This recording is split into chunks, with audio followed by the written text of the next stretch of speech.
말씀은 요한계시록 12장 1절에서 17절까지의 말씀은 요한계시록 12장 1절에서 17절까지의 말씀을 오늘은 말씀을 강의 형식으로 풀어나갈 거기 때문에 같이 묵상을 하면서 보시면 좋을 것 같습니다.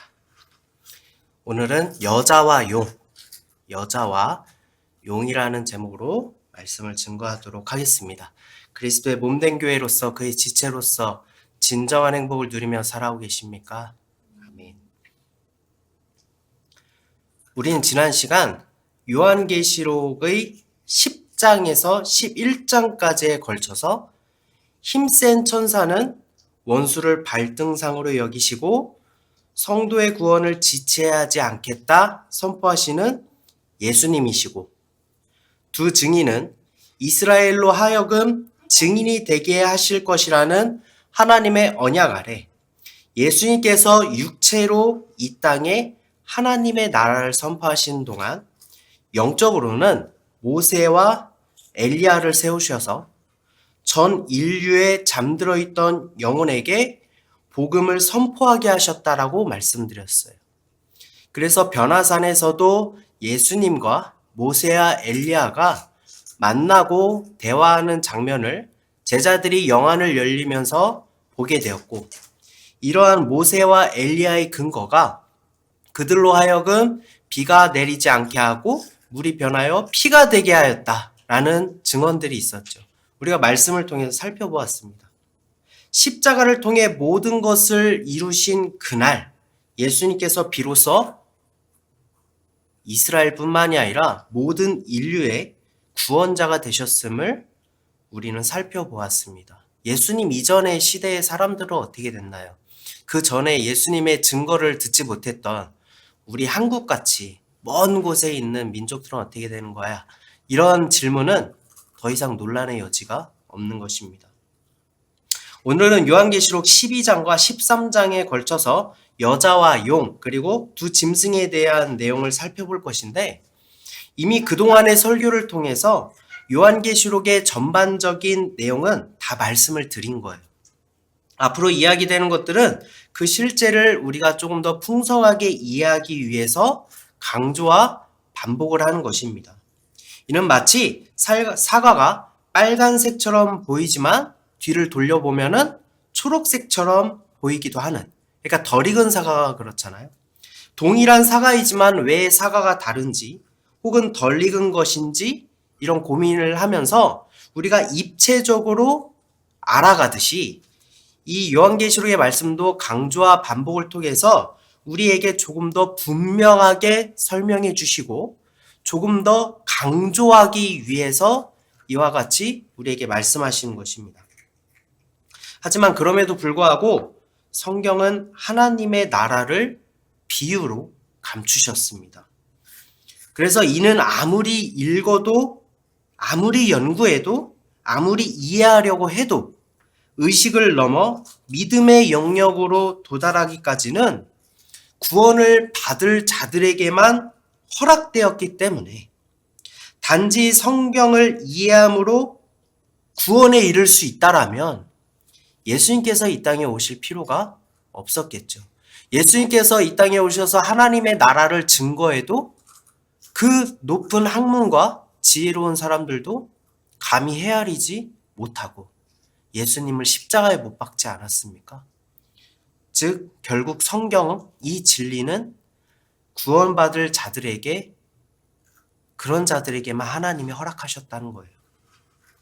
따라서 성경을 문자적으로만 해석하거나 시대적 흐름으로만 이해하고 넘어간다면 세대주의라는 함정에 빠지게 됩니다. 이것은 아직 일어나지 않은 먼 훗날의 이야기라고 못 박아버리고 억지로 풀게 된다면 심각한 오류들에 빠지게 되는 것입니다. 성경이 무엇을 말하는지 그 전체가 흔들리게 되는 거예요. 성경이라는 진리에 도달하기 위해서 나라는 존재가 변화되는 것이 아니라 나를 정당하고 합리하고 조금 더 나이스한 사람이 되기 위해서 성경의 진리를 변질시켜서 내 입맛에 맞게끔 변화시킨다라는 거예요. 세대주의자들이 주장하는 거 보십시오. 시대가 지날수록, 시대가 거듭할수록 그 이야기가 계속해서 달라지지 않습니까? 성경은 달라지는 내용이 아니라 오직 우리의 구원만을 말씀하시는 진리의 생명인 것입니다. 요한복음 5장 39절의 말씀입니다. 너희가 성경에서 영생을 얻은 줄 생각하고 성경을 연구하거니와 이 성경이 곧 내게 대하여 증언하는 것이니라. 아멘. 예수님께서는 십자가에서 다 이루셨다라고 말씀하셨기 때문에 요한계시록도 이미 다 이루신 성취된 말씀임을 우린 잊지 말아야 합니다. 이것이 너무나도 중요한 일이에요. 사람의 입이 아니라 하나님의 말씀이신 성령의 귀 기울이는 시간이 되시기를 바랍니다. 오늘 본문의 말씀인 요한계시록 12장 1절의 말씀입니다. 1절 2절의 말씀입니다. 하늘에 큰 이적이 보이니 해를 옷 입은 한 여자가 있는데 그 발 아래에는 달이 있고 그 머리에는 12별의 관을 썼더라.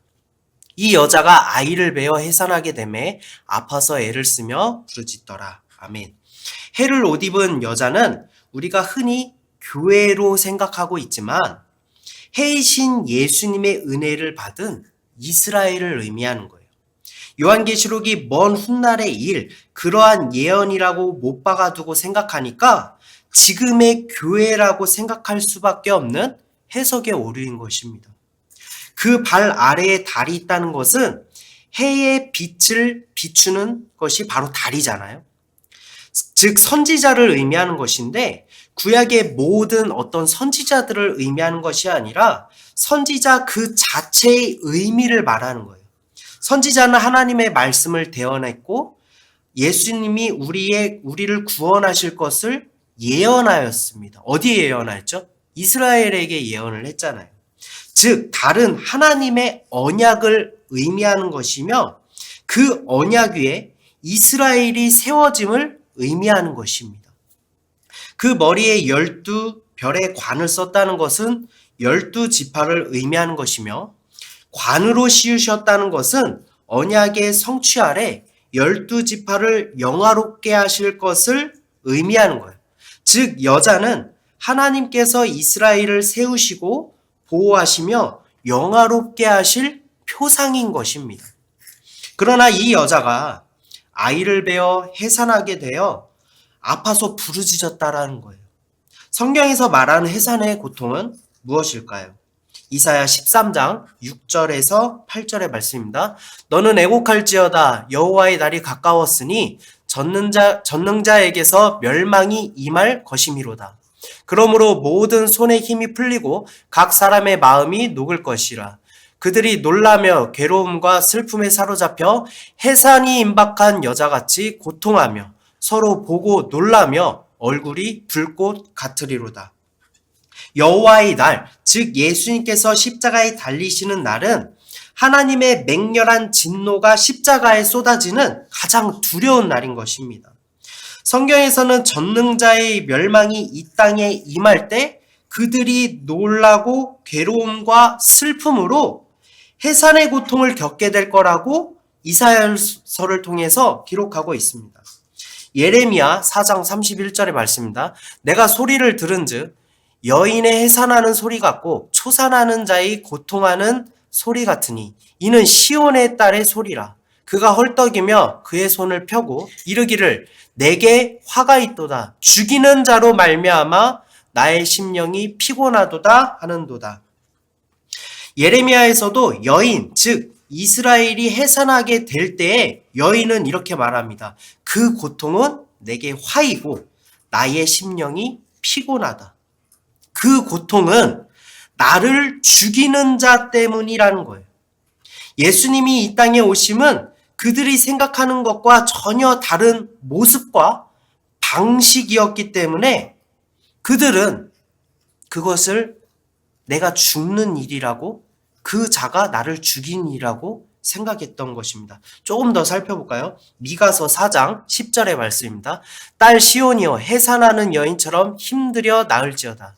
이제 내가 성읍에서 나가서 들에 거주하며 또 바벨론까지 이르러 거기서 구원을 얻으리니 여호와께서 거기서 너를 내 원수의 손에서 속량하여 내시리라. 아멘.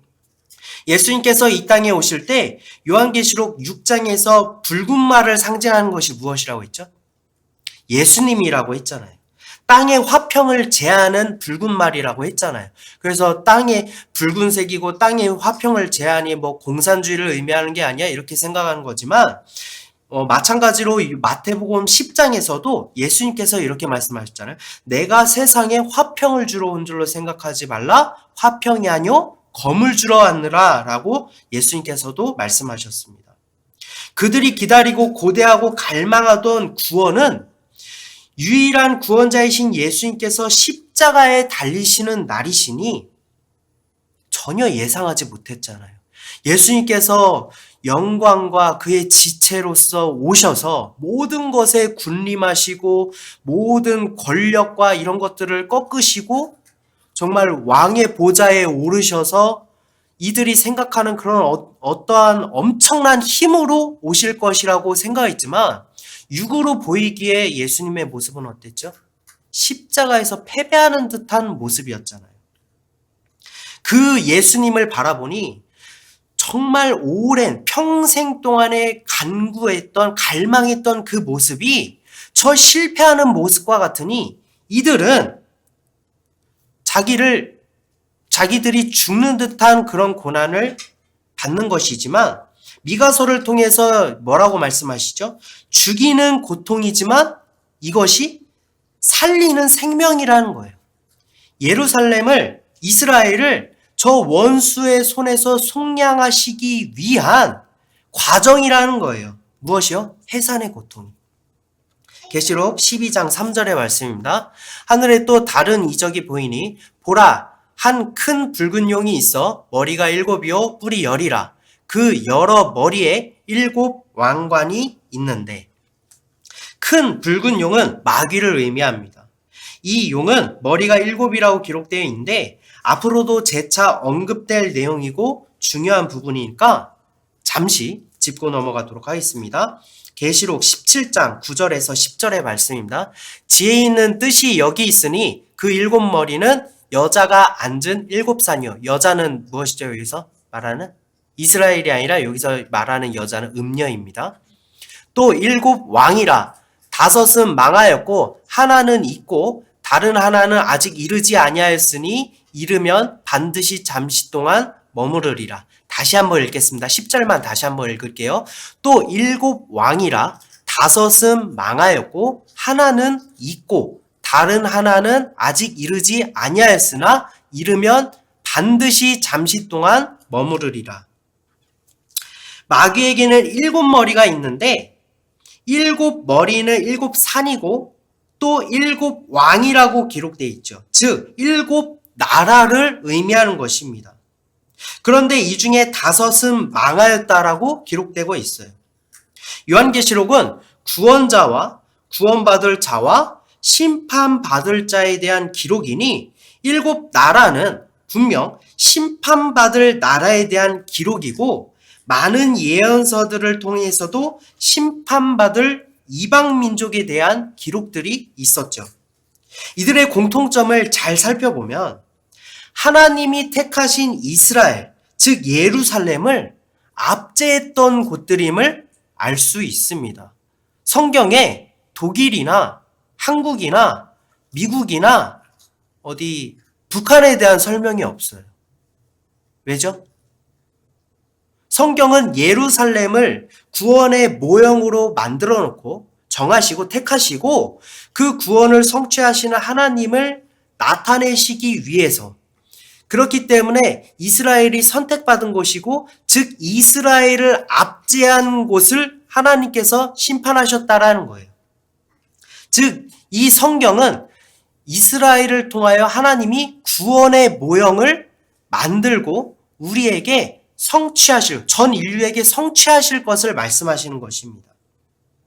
성경의 역사는 이스라엘을 압제한 제국주의의 흐름과 함께합니다. 먼저 애굽, 우리가 잘 알고 있는 애굽. 애굽은 창세기에서부터 이스라엘의 압제자였죠. 그 애굽을 멸망시킨 것은 아수르이며 이스라엘의 압제자였죠. 아수르를 멸망시킨 것은 바벨론이며 바벨론 또한 이스라엘을 압제자였죠. 바벨론을 멸망시킨 것은 바사, 즉 페르시아인데 바사의 왕 다리오 왕 때에 이스라엘은 성전을 다시 건축하는 일들이 있었으나 결과적으로 이스라엘의 압제자였죠. 그리고 이러한 바사를 멸망시킨 것은 그리스를 통합하여서 마게도니아의 왕이 된 알렉산더 왕, 즉 헬라이며 이스라엘의 압제자였죠. 그러다가 로마가 세력을 확장하면서 예루살렘을 정복하고 유다는 로마의 지배를 받게 됩니다.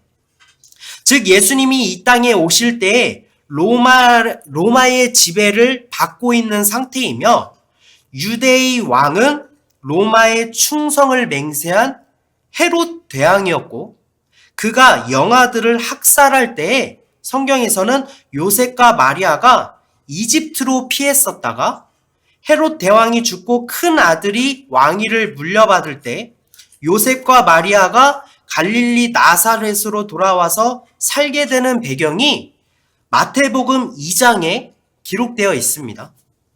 즉 이스라엘을 압제한 나라는 애굽, 아수르, 바벨론, 바사, 헬라, 로마로 6개의 나라이고 예수님의 시대적 배경인 로마는 지금 머물러 있고라는 그 로마를 제외하고는 그 앞전에는 어떻게 됐죠?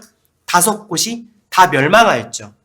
다시 말해서 17장 10절에서 7왕 중에 5이 망했다는 것은 로마 이전에 멸망한 나라들을 상징하는 것이고 하나가 남았다는 것은 예수님이 이 땅에 계실 때에 로마를 의미하는 것입니다.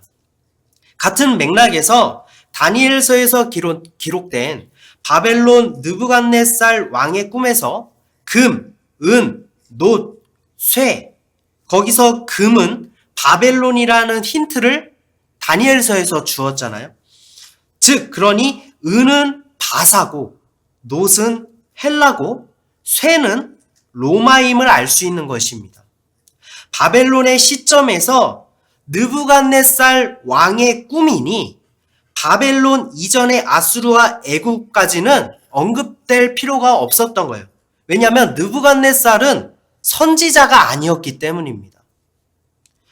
만약에 느부갓네살이 선지자였으면 애굽과 그리고 아수르까지 설명해 주셨지 않았을까라는 생각을 해보지만 이를 통해서 바벨론에게 말씀하시는 즉 느부갓네살 왕에게 그러한 꿈을 보이시면서 하나님이 어떠한 계획을 성취하실지를 느부갓네살 왕에게도 선포하시고 어떻게 보면은 압제자의 손에 있던 다니엘 그리고 이스라엘에게도 선포하셨다라는 것을 우리가 곱씹어 보면 알 수 있는 거예요.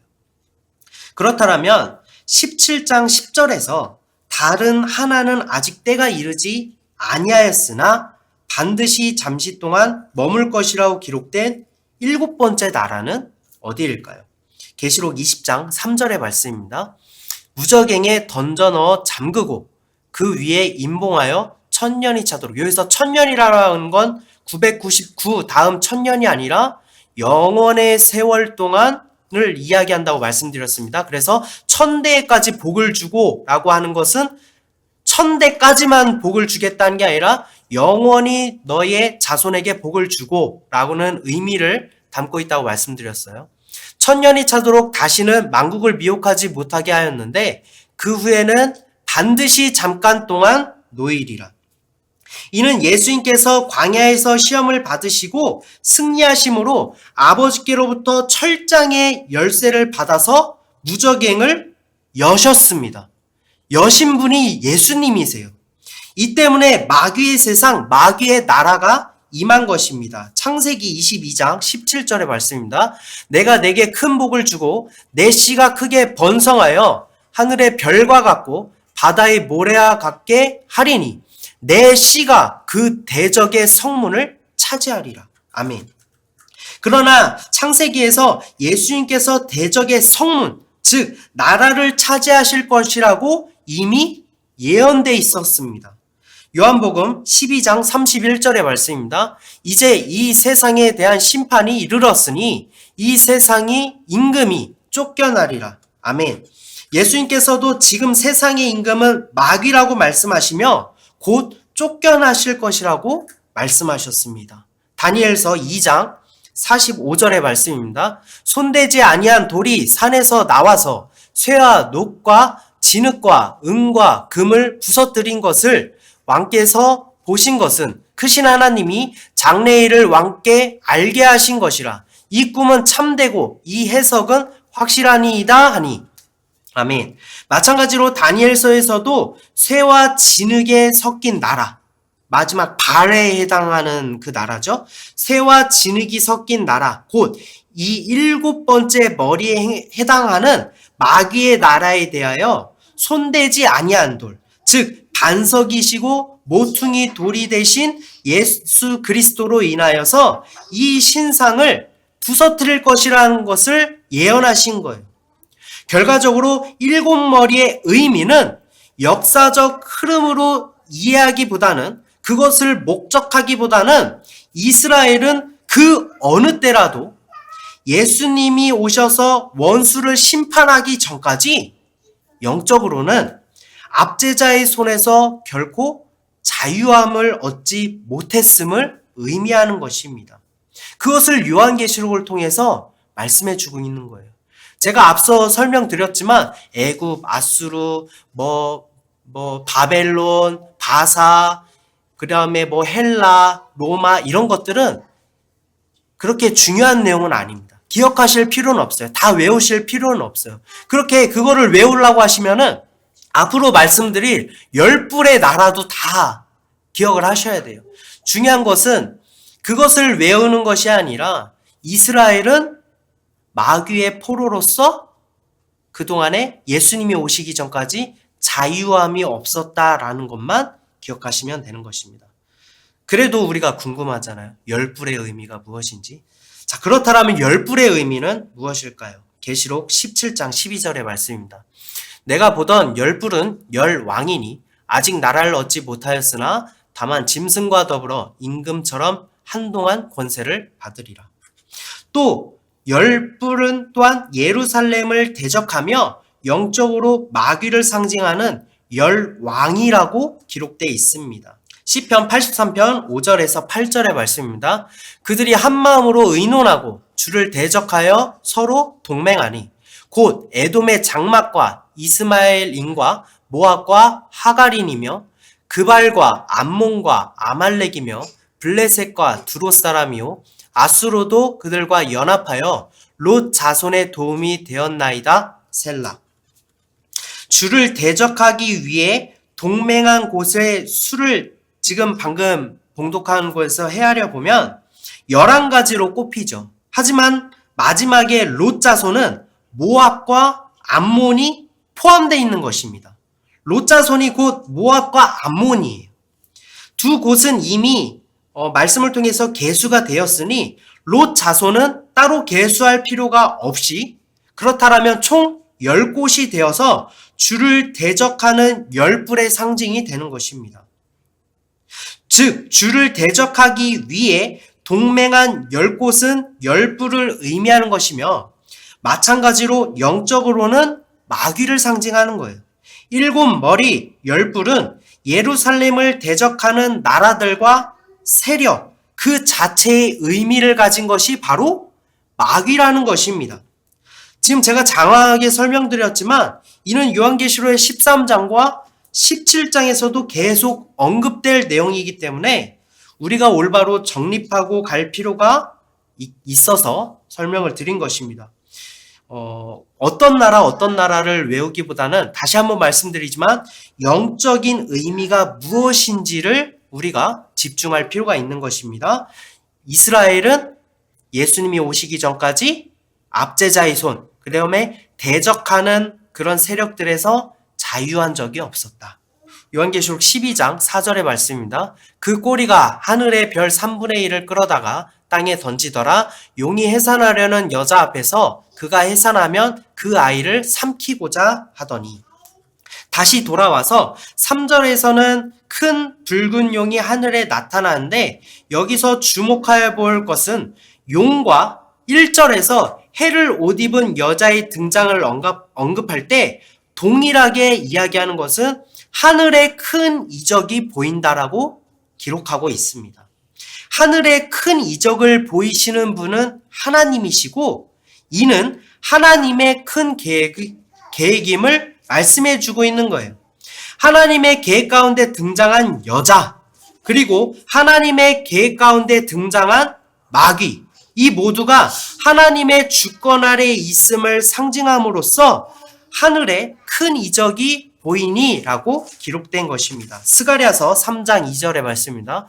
여호와께서 사탄에게 이르시되 사탄아 여호와께서 너를 책망하노라. 예루살렘을 택한 여호와께서 너를 책망하노라. 이는 불에서 꺼낸 그슬린 나무가 아니냐 하실 때에. 다시 말해 큰 붉은 용은 1000년 동안 결박된 영원의 세월 가운데 무적행에 갇힌 마귀를 하나님께서 때가 되어서 의도적으로 그곳에서 꺼냈다라는 거예요. 구약에서 귀신 들린 자에 대한 이야기가 없고 마귀는 하나님이 부리시는 영으로 기록된 것도 그 이유라고 제가 말씀드렸습니다. 그 마귀가 꼬리로 하늘의 별 3분의 1을 끌어다가 땅에 던졌다는 것은 계시록 8장과 9장에서 기록된 3분의 1을 상징하는 이스라엘이 예수님께서 무적행을 여심으로 타격을 입었다라는 것을 의미하는 거예요. 어느 곳에서는 바다 위에 깨진 배로서 3분의 1을 의미하고 어느 곳에서는 용의 꼬리가 던진 하늘에서 끌어다가 던진 3분의 1, 별 3분의 1을 의미하고 어느 곳에서는 하나님께서 불에 던지시지만 연단하시는 3분의 1을 의미하고 어느 곳에서는 성 안에서 불살은 수염의 3분의 1을 의미하고 다니엘서에서는 그들이 풀무불에 들어갔지만 그들의 털 하나 상하지 않고 그들이 건짐을 받고 연단을 받은 것을 의미하기도 하고 전혀 다른 것처럼 기록되고 있으나 결국 하나님의 주권 아래에서 동일한 사건을 입체적으로 표현했다라는 것입니다. 계시록 12장 5절의 말씀입니다. 여자가 아들을 낳으니 이는 장차 철장으로 만국을 다스릴 남자라. 그 아이를 하나님 앞과 그 보좌 앞으로 올려가더라. 아멘. 여자, 즉 이스라엘이 아들을 낳았다는 것은 예수님께서 이 땅에 오심을 의미하고 여기서 말하는 철장은 무적행을 의미하고 예수님께서 광야에서 성령의 이끌림으로 무적행에서 꺼낸 마귀에게 시험을 받으시고 승리하심으로 아버지께 무적행의 열쇠를 받았다라고 제가 말씀드렸죠. 계시록 2장 26절에서 27절의 말씀입니다. 이기는 자와 끝까지 내 일을 지키는 그에게 만국을 다스리는 권세를 주리니 그가 철장을 가지고 그들을 다스려 질그릇 깨트리는 것 같이 하리라. 나도 내 아버지께 받은 것이 그러하니라. 아멘. 예수님께서 마귀에게 승리하셔서 무적행의 열쇠를 받으셨듯 우리도 성령의 도우심으로 이긴 자가 되면 마귀를 결박할 권세를 얻게 하실 것이라고 예수님께서 교회에게 말씀하셨잖아요. 다시 말해서 12장 5절에서 그 아이, 즉 예수님께서 하나님 앞과 그 보좌 앞으로 올려갔다는 것은 예수님께서 승천하셨다는 것을 의미하는 것이 아니라 성령이 그에게 임하심으로 보좌의 영광을 얻으셨다라는 것을 의미하는 거예요. 계시록 12장 6절의 말씀입니다. 그 여자가 광야로 도망하매 거기서 1260일 동안 그를 양육하기 위하여 하나님께서 예비하신 곳이 있더라. 아멘. 예수님이 이 땅에 오시고 1260일, 즉 성령을 받으시고 공생애의 삶 3년 반을 의미하는 거예요. 그때의 여자, 즉 이스라엘이 광야로 도망하였다는 것은 하나님의 보살핌과 보호하심을 의미하는 것입니다. 하나님께서는 이스라엘을 애굽으로부터 해방시키셔서 광야에서 불기둥과 구름기둥으로 지키시고 그들에게 만나를 주시고 그들의 신발과 옷이 헤어지지 않도록 하셨다라고 성경은 증거하고 있습니다. 다시 말해서 요한계시록에서 말하는 광야는 출애굽의 광야가 예표하는 영적으로 성취되는 이스라엘을 지키시는 하나님의 은혜를 의미하는 것입니다. 시편 104편 9절의 말씀입니다. 주께서 물의 경계를 정하여 넘치지 못하게 하시며 다시 돌아와 땅을 덮지 못하게 하셨나이다. 아멘. 예수님께서 무저갱이를 여심으로 마귀의 나라가 임하였지만 결국 하나님께서는 이스라엘을 지키는 분이라는 것을 수많은 예언서를 통해서 예언되었습니다. 우리가 욥기서를 볼 때도 하나님께서 마귀에게 욥의 생명은 해하지 말라라고 명령하시잖아요. 마귀가 하나님의 명령을 받고 하나님의 허가하심을 받고 그 욥을 괴롭혔지만 그의 생명은 절대로 해할 수 없었습니다. 왜죠? 하나님께서 하지 말라고 하면은 할 수 없기 때문입니다. 이러한 맥락에서 마귀의 존재를 한번 생각해 보세요. 마귀가 용이 되어서 막 괴롭히고 뭐하고 해봤자 결국 하나님의 주권 아래 하나님이 하지 말라면 못하는 존재가 바로 마귀인 것입니다. 계시록 12장 7절에서 9절의 말씀입니다. 하늘에 전쟁이 있으니 미가엘과 그의 사자들이 용과 더불어 싸울세 용과 그의 사자들도 싸우나 이기지 못하여 다시 하늘에서 그들이 있을 곳을 얻지 못한지라. 큰 용이 내쫓기니 옛뱀 곧 마귀라고도 하고 사탄이라고도 하며 온천하를 꾀하는 자라. 그가 땅으로 내쫓기니 그의 사자들도 그와 함께 내쫓기니라. 아멘. 우리가 일반적으로 마귀의 존재에 대하여 교만함으로 하나님을 거역하고 타락한 천사로 알고 있지만 그의 타락 또한 우리의 구원을 위한 하나님의 의도라고 제가 말씀드렸습니다. 즉 계시록 12장 7절의 기록은 태초 이전에 타락한 천사인 마귀의 단서가 아니라 저도 예전에는 그렇게 알고 있었어요. 마귀가 언제부터 타락했지? 라고 했을 때 창세 이전에 하늘에 전쟁이 있었대. 지금 12장 7절과 같이 하늘에 전쟁이 있었는데 그때 천사들과 마귀가 싸웠다는 거야. 교만하여져서 하나님께 반기를 들어서 싸웠다는 거야. 이런 단서로 저도 알고 있었습니다. 그러나 예수님께서 광야에서 시험을 받으신 그날에 마귀가 패배한 영적인 일을 기록하고 있다라는 거예요. 큰 용이 옛뱀, 곧 마귀라고도 하고 사탄이라고 한다는 것은 예전에는 뱀이었는데 이 뱀이 더욱 교만하고 교만해져서 세월이 거듭하면은 큰 용이 되었다라는 의미가 아니라 그래서 우리도 계속 교만하고 교만하면은 뱀과 같은 교만함이지만 나중에는 용과 같은 그런 교만함이 될 것이다라는 가르침이 아니라 예수님께서 이긴 자가 되시기 위해서 무저갱에서 의도적으로 노임을 받은 즉 불에 그슬린 나무가 아니라고 말씀하신 그 말씀처럼 요한계시록의 용은 창세기에 기록된 뱀과 동일한 존재라고 성경의 일관성을 말씀해주고 계시는 것이 바로 요한계시록인 거예요. 오랜 역사에 걸친 압제자들의 나라들이 그 일곱 머리가 마귀의 상징으로 일관되든 말이죠. 마귀의 일곱 머리가 시대별로 다르다라고 했잖아요.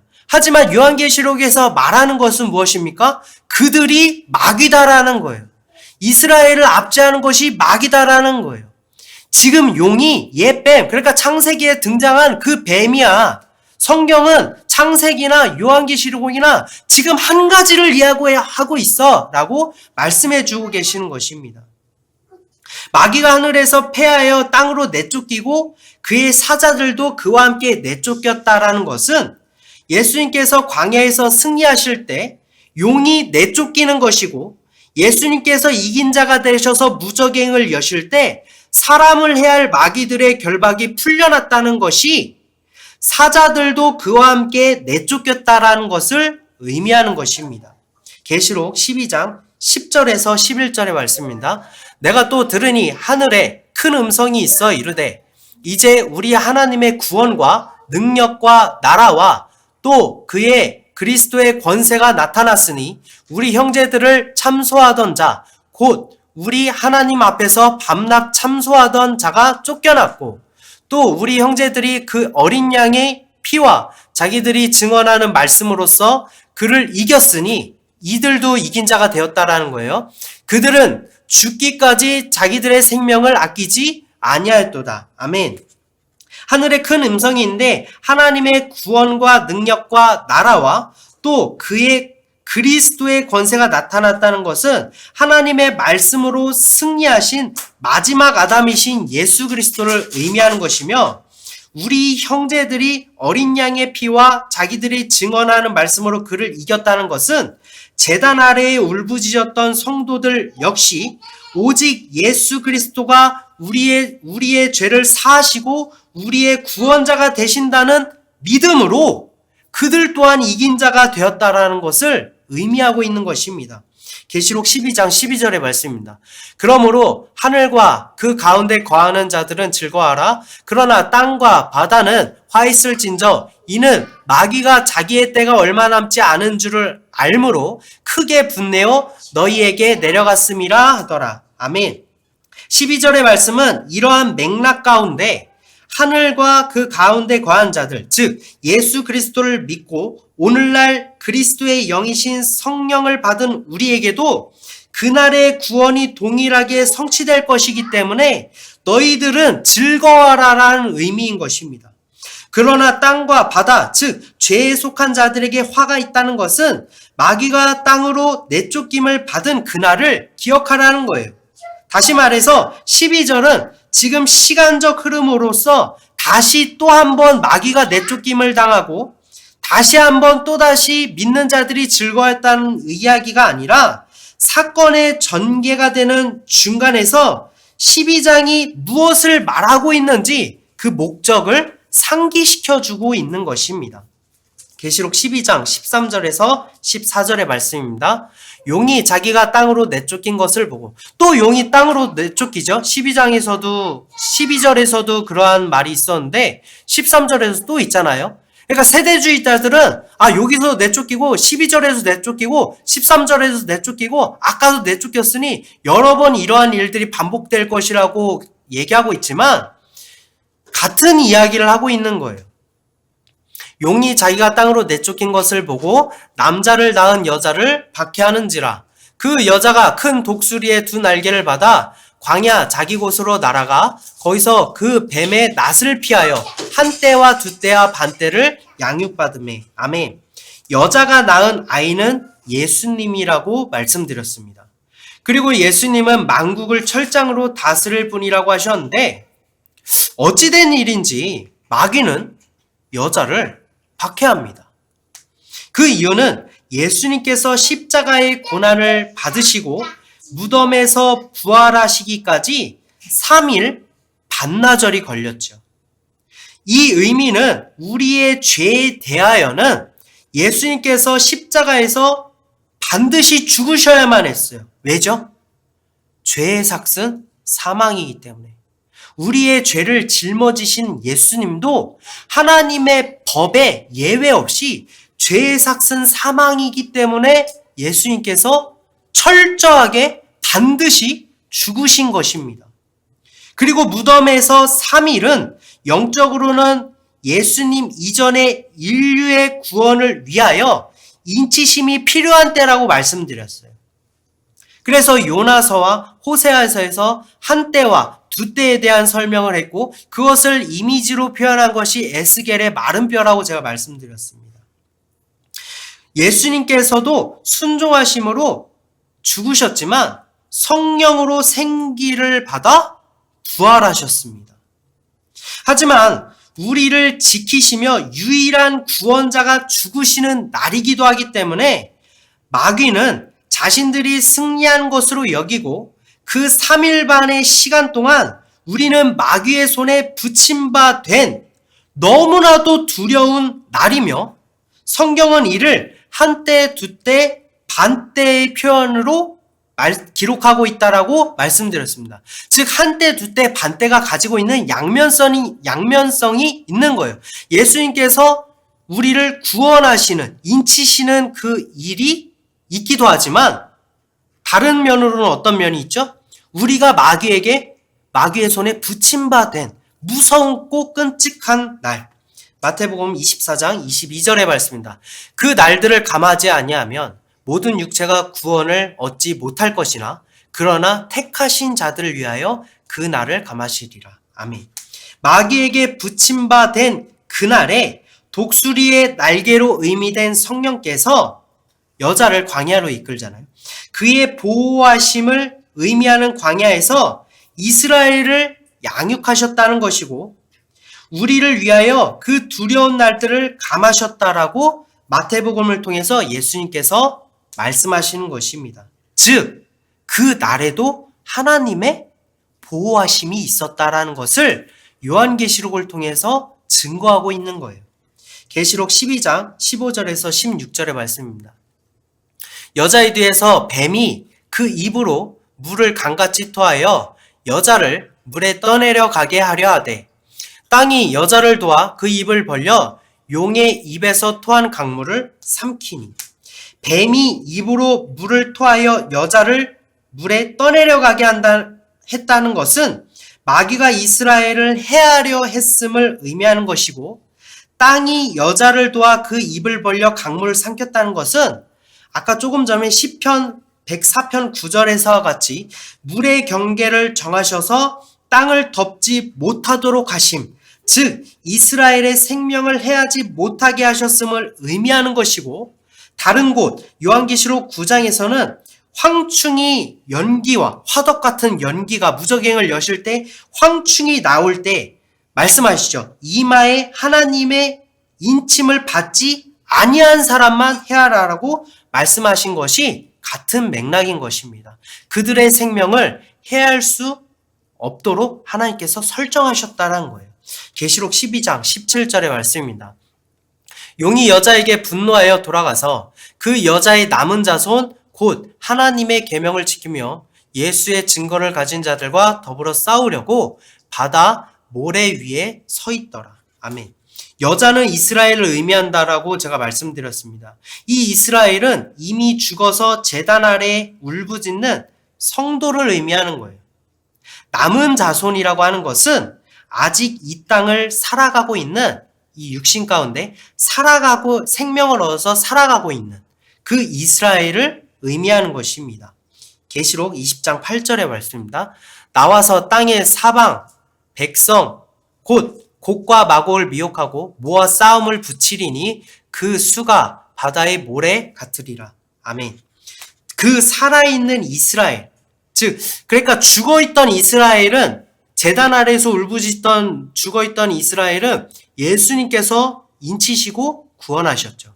하지만 그 땅에 살아가고 있던 이스라엘은 지금 계시록 20장 8절과 같이 하나님의 계명을 지키며 예수의 증거를 가진 지금 우리들을 의미하기도 하는 거예요. 하지만 우리들과 더불어 싸우려고 바다 모래 위에 서 있다는 거예요. 마귀가. 즉 이 말은 20장 8절의 말씀과도 같이 모아 싸움을 붙이리니 모아서 싸움을 붙이시는 분은 하나님이신 것입니다. 하나님께서 우리 또한 그들은 이미 인침을 받아서 죽은 자들은 인침을 받아서 구원에 이르렀지만 우리도 구원에 이르기 위해서 어떻게 해야 된다는 거예요? 지금 모아서 싸움을 붙이셨다는 거예요. 바다 모래 위에 서 있는 마귀와 지금 예수의 증거를 가진 우리가 싸움을 붙인다는 거예요. 왜요? 우리도 이긴 자로 만드시기 위해서 이미 머리가 쪼개진 마귀와 우리를 의도적으로 싸움을 붙이셨다라는 것을 의미하고 있는 것입니다. 그리고 하나님의 이러한 계획은 이미 창세 때부터 예정돼 있었습니다. 창세기 3장 15절의 말씀입니다. 내가 너로 여자와 원수가 되게 하고 내 후손도 여자의 후손과 원수가 되게 하리니 여자의 후손은 내 머리를 상하게 할 것이요 너는 그의 발꿈치를 상하게 할 것이니라 하시고, 하나님께서는 마귀에게 이스라엘과 원수가 되시게 하실 것이라고 말씀하셨고, 여자의 후손, 즉 예수님께서 내 머리를 상하게 할 것, 즉 시편에서는 리워야단의 머리를 쪼개셨다라고 기록되어 있죠. 너는 그의 발꿈치를 상하게 한다는 것은 예수님이 십자가에 달리심을 의미하고 있는 것입니다. 창세기 3장 16절의 말씀입니다. 또 여자에게 이르시되 내가 내게 임신하는 고통을 크게 더하리니 내가 수고하고 자식을 낳을 것이며 너는 남편을 원하고 남편은 너를 다스릴 것이니라 하시고, 또 그리고 이스라엘은 예수님께서 이루실 구원, 그 해산의 고통을 감당해야만 하고, 너는 남편을 원하고, 즉 우리의 신랑이 되시며 구원자이신 예수 그리스도를 우리가 원하게 되고, 예수 그리스도는 다 이루셔서 이스라엘을 다스릴 것이라고 말씀하고 계시는 것입니다. 창세기에서 우리가 창세기를 읽을 때, 이때부터 여자가 해산의 고통을 겪게 되었구나. 이때부터 죄 때문에 우리가 어떤 육체적으로 어려움, 고난을 겪게 되는구나 라고 이해하고 있지만, 창세기조차도 이러한 하나님의 계획이 예언되었고, 바로 예수님께서 이 땅에 오시고 십자가에서 다 이루심으로 성취된 것을 의미하는 거예요. 다시 말해서 모든 성경은 오직 예수 그리스도를 증거하고 있다는 것이 성경에 기록되고 있는 거예요. 우리에게 말씀해주고 계시는 거예요. 그리고 앞으로 이어지는 요한계시록 13장의 두 짐승 이야기도 이러한 맥락 가운데 예수님께서도 육체 가운데 이 땅에 오시면서 영적으로 복음을 선포할 두 증인을 세우신 것처럼 13장에서도 마귀가 두 짐승을 세워서 세상을 미혹하는 일을 기록하고 있는 것입니다. 13장의 이야기는 이미 종말의 시대 속에서 살아가고 있는 우리, 즉 마귀와 싸우고 있는 우리들에게 경각심을 불러일으킬 만한 내용이 많기 때문에 다음 시간에 조금 더 알차게 설명하는 시간을 갖도록 하겠습니다. 성경은 오직 예수 그리스도를 향하고 있고 예수님께서 십자가에 다 이루셔서 지금 여러분 안에 성령으로 재림하고 계십니다. 히브리서 10장 36절에서 37절의 말씀입니다. 너희에게 인내가 필요함은 너희가 하나님의 뜻을 행한 후에 약속하신 것을 받기 위함이라. 약속하신 것이 무엇이죠? 성령입니다. 잠깐 후면 오시리니 성령이 반드시 잠깐 후에 오신다는 거예요. 지체하지 아니하시리라. 아멘. 저는 이 자리에서 반드시 성취될 예언을 마땅히 할 수 있습니다. 저는 목회자이기도 하지만 여러분들에게 예언할 수 있어요. 그것은 바로 여러분이 오직 성령을 구하신다면 성령이, 즉 십자가에서 모든 것을 이루신 예수님께서 성령으로 여러분 안에 재림하신다는 것입니다. 그분은 지체하지 아니하시고 여러분 안에 거하셔서 오직 우리의 구원을 말씀하시는 이 성경이 나를 향한 계획이었구나, 나를 위한 성취였구나, 나에 대한 기록이었구나라는 것을 깨닫게 하시고, 그 성령이 나를 인치시고 나를 사망에서 건져내셔서 영원한 장막, 하나님의 나라가 나에게 성취되는 일들이 반드시 일어나게 하신다라는 거예요. 오늘도 성령 하나님을 구하심으로 여러분은 그의 자녀가, 그의 백성이, 그의 지체로서 진정한 행복을 누리시며 이긴 자가 되시기를 소망합니다. 잠시 기도하는 시간 갖도록 하겠습니다.